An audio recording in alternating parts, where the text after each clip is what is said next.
Brett Coleman of the Bootleg Football Podcast was talking about New Orleans as it relates to drafting a quarterback early in this draft and said that he felt it was a really good place for a young quarterback. And that took me back because I look at this Saints roster and I go, they got a lot of old guys that are super expensive. They've got a young coach who hadn't proven anything. Like, it doesn't feel like a great place to come in as a young quarterback. I'm going to need you to elaborate on that a little bit. And so I'll read here the quote that said they have their left tackle, they have their first wide receiver, and they have a head coach that understands the position. Any quarterback that they would take at number 9 could theoretically work there. Okay, I get that. Like, Taliese Fuaga looks like a hit in the draft. It's hard to argue against that, and I'm not trying to. I feel like Eric McCoy is a really good center, one of the best in football. I think the other places on the offensive line, Cesar Ruiz, Trevor Penning, and whatever they're going to do at left guard is a little bit up in the air. Do I feel like Chris Olave is a true first wide receiver? Maybe. If he is, he's probably in the 20s as far as number 1 wide receivers go. Yes, he does have 2 1,000-yard seasons to his name. I'm not trying to completely disparage Chris Olave. I think he's a really good player. I don't think he's Justin Jefferson. I don't think he's Jamar Chase. I don't think he's Tyreek Hill. There are plenty of guys in the NFL that I think are better number 1 options than Chris Olave is. Plus, he's coming off a pretty scary medical situation, right? So I'm not ready to completely put a check in that column of wide receiver number 1. And then as you continue to work down the list at wide receiver beyond Rashid Shaheed, who is certainly a weapon at wide receiver, like, I think you could argue the Saints don't have a very good wide receiver core. So while, yes, it is true that you do have your left tackle, you still have 3 issues on the offensive line. Probably 2 is fair. I think right tackle is iffy. I think left guard is very iffy.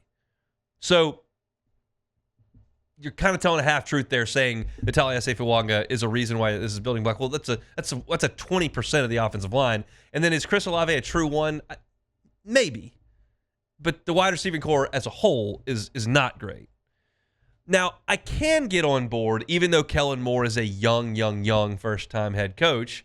He's not bucking a trend there. You're talking about a lot of guys, Sean McVay, Kyle Shanahan, that have taken over programs very young in their lives. Mike McDaniel was young. Like, that's now more commonplace in the NFL. But I am putting a lot of faith and faith into Kellen Moore's ability to work with quarterbacks and develop an offense. I think the Saints will be worse on offense this year than the Eagles were last year because they don't have the personnel. But I do think Kellen Moore is a quality coach in terms of game planning, play calling, execution. I think he's good. And I will put that in the positive side, understanding that he is in a brand new position. But I think maybe, and I'll read the rest of what Coleman had to say, I think maybe one of the other pieces to this puzzle that's not supporting cast related is actually the fact that Derek Carr is going to be the quarterback this year.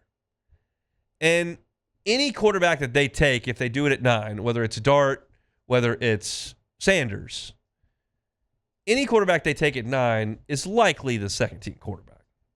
And while I would feel comfortable giving Cam Ward a runway as a rookie starter, and while certainly you saw phenomenal play from Jaden Daniels, you've seen guys break into the league and be ready to compete, I don't feel like any of the guys they got at 9 are the guy that I want to throw out there immediately.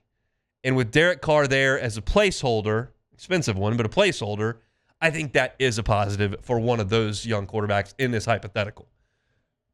So I agree with a significant portion of what he says. I do think it's telling half the story. So to me, the Saints are not a graveyard for a young quarterback, but there are some challenges there. And that's why I'm just not ready to pull the trigger on said starting quarterback. Because I'd like to shore some things up before that happens. Now, if you can, in this draft, get Tet McMillan at wide receiver, find a starting left guard, well, now, and give Kellen Moore a year of running the show, all of a sudden, with a new crop of quarterbacks, I can look at Taliese Fuaga and say, okay, that's a Pro Bowl left tackle you've got. That's a Pro Bowl center you've got. and now you've got a left guard you feel good about. This is a hypothetical, right? I can play that game. If you get that in this draft, which is reasonable to suggest a third or fourth round pick could be your starter at left guard, and then you've got a true potential number one in Tetero McMillan, or you take Tyler Warren at tight end, which I don't think they're going to do after they sign Juwan Johnson to the extension. All of a sudden, now it really starts to look a little bit better. Now, I don't know where they're going to be drafting next year.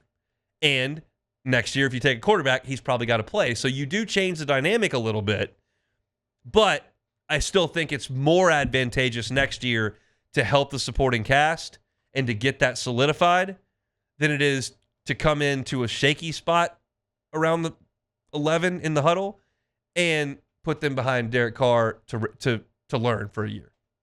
So let's just put a number on it. We can do that. If 0 is the worst possible situation a quarterback's ever walked into and a 10 is the best you can walk into, I think the Saints are somewhere around a 5. But I think you could get to a 7 if you hit on this draft. And it's not a quarterback. I just feel so convicted in the feeling that this draft is a franchise changer for the Saints potentially.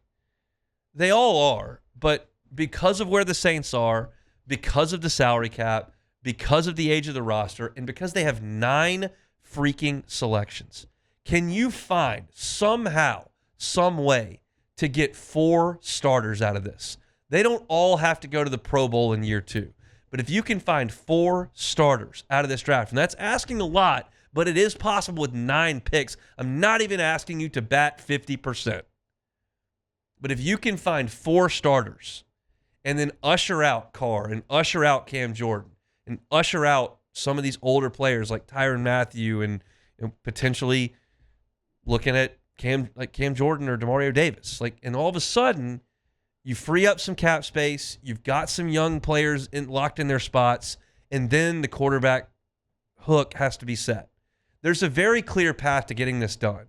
It's very much easier for me to sit here and say it than it is for somebody to sit there and actually get that job done. But we see it in the NFL every single year.